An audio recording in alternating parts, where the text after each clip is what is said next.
la possibilité d'écouter la traduction. Et pour ceux qui ne maîtrisent pas le russe, je sais qu'il y a beaucoup parmi vous qui le connaissent très bien parce qu'ils ont fait leurs études dans notre pays. Merci beaucoup encore une fois. Mesdames et messieurs, aujourd'hui, nous nous sommes réunis pour commémorer la journée de l'Afrique qui symbolise la bonne volonté des peuples africains et leur lutte pour la liberté et l'indépendance. Notre pays a joué un rôle leader dans le processus de décolonisation et le renforcement des résultats de ce processus validé par l'ONU. Malheureusement, certains parmi ces décisions sont toujours sabotées par des ex-métropolies et nous sommes solidaires avec vos réclamations relatives à la mise à fin de l'Afrique et des restes du patrimoine de colonisation. Maintenant, j'aimerais vous faire part du message du président de notre État au chef des missions diplomatiques. Mesdames et messieurs, j'aimerais faire part des félicitations les plus chaleureuses à l'occasion de la journée de l'Afrique qui symbolise l'aspiration de votre continent vers l'indépendance, la paix et la prospérité. Cette année, nous félicitons le 20e transformation de l'Organisation de l'unanimité africaine en Union africaine et cet événement a symbolisé la sortie de la structure panafricaine au niveau supérieur, au niveau qualité, sur le plan social, économique et dans d'autres sphères. Pendant les 2 décennies précédentes, les États africains en commun et grâce à leurs efforts, ont réussi à atteindre beaucoup de choses. Ils ont mis en place des réactions collectives aux crises locales. De façon consécutive, on avance les processus d'intégration sous différents formats. L'Afrique bénéficie de l'autorité en croissance sur l'arène mondiale et joue un rôle plus important dans les résolutions des problèmes de l'agenda international. Notre pays a toujours attaché une importance particulière au développement des relations amicales avec nos partenaires africains.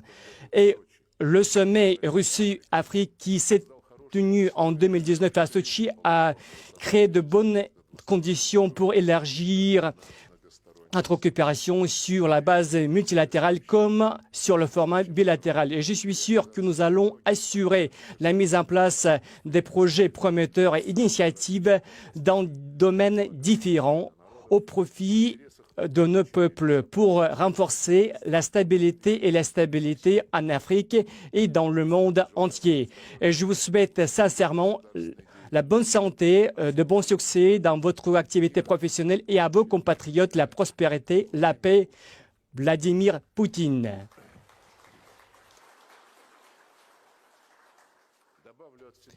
Et de ma part personnelle, j'aimerais rajouter plusieurs idées.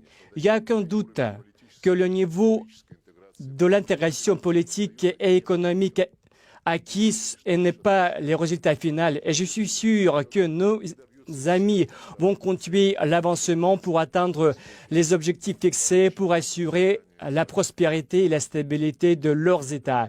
De notre côté, nous allons assurer le soutien multilatéral et développer la coopération mutuellement avantageuse. Les relations russo-africaines ont toujours un caractère amical et se développent de façon consécutive. En Russie, les États africains ont toujours eu et bénéficieront toujours du soutien amical. Aujourd'hui, nous faisons face aux tentatives malhonnêtes de certains pays pour indiquer le développement, notre coopération avec l'Afrique. Tout d'abord, je sous-entends la lutte et la guerre totale hybride déclarée par les États-Unis et leurs satellites contre la Russie, liée au début de l'opération militaire spéciale russe en Ukraine, dont les raisons vous connaissez parfaitement bien. Je tiens à souligner qu'il s'agit non seulement de l'Ukraine, qui est devenue vraiment la monnaie d'échange dans le jeu global anti-russe. En fait, un petit groupe des pays occidentaux gérés par les États-Unis ne cesse pas ses tentatives de imposer sous leur slogan pour le monde entier en avançant un modèle unipolaire du monde entier qui sous-entend la séparation des pays exclusifs et les autres qui sont obligés de suivre les obligations imposées par les autres du globe occidental. Et en particulier, c'est le travail des membres du Congrès américain qui sont en train de préparer le projet de la lutte pour prévenir, je cite, l'activité hostile russe en Afrique. En particulier, les États-Unis et leurs satellites ils suivent la même politique par rapport à la Chine. Et ils essaient de renverser l'histoire en essayant d'imposer leurs règles, les peuples du continent, sans respecter leurs droits, mettant sous péril le système des relations internationales basé sur la Charte des Nations Unies, tout d'abord sur le respect de l'égalité souveraine des États. Et je tiens à constater avec satisfaction que les États africains ont toujours la position égalisée et stable par rapport à ce qui se passe en Ukraine et autour. Et nous savons très bien que la ligne politique gérée par les pays occidentaux n'est pas acceptée très souvent sur le continent africain. Et je suis sûr que les États africains ne vont pas suivre cette pression de Washington en développant le dialogue avec notre pays, en renforçant la coopération humanitaire, diplomatique et dans d'autres sphères.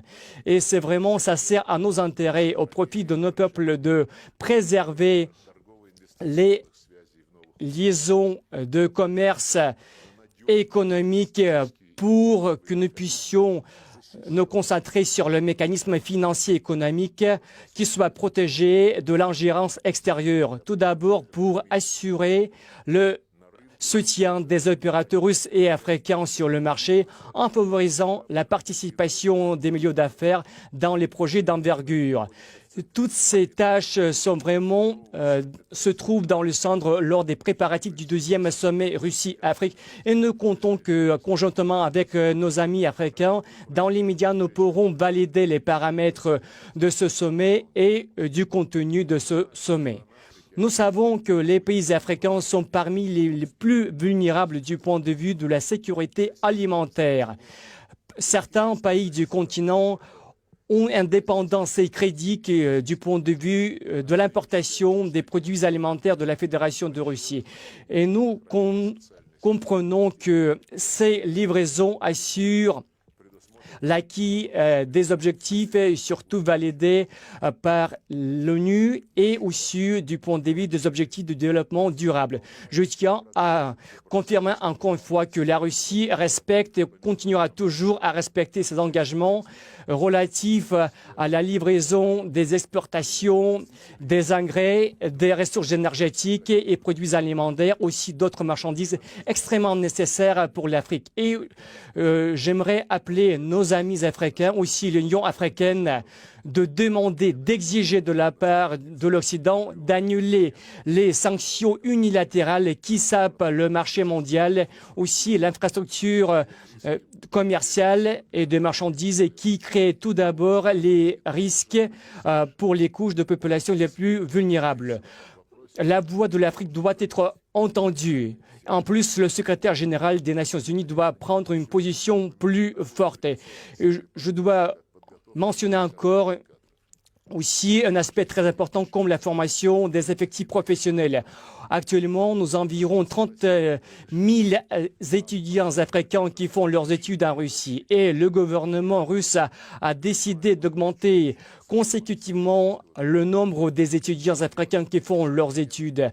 En plus, en augmentant les échanges avec le continent africain, nous allons approfondir les contacts entre la jeunesse et dans les milieux de sport. Chers collègues, chers amis, en conclusion, je tiens à vous féliciter, vous tous avec la fête, nous tous avec cette fête, et souhaiter la paix, la prospérité à nos peuples et à nos États, et à vous personnellement et à vos familles, à vos proches. La bonne santé, la prospérité, le succès est vraiment le meilleur. Merci beaucoup de votre attention.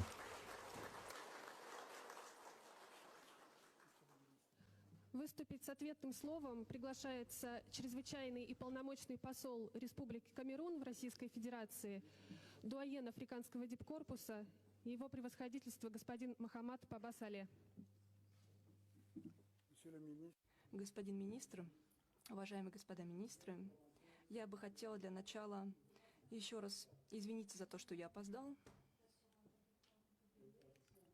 Есть ли перевод?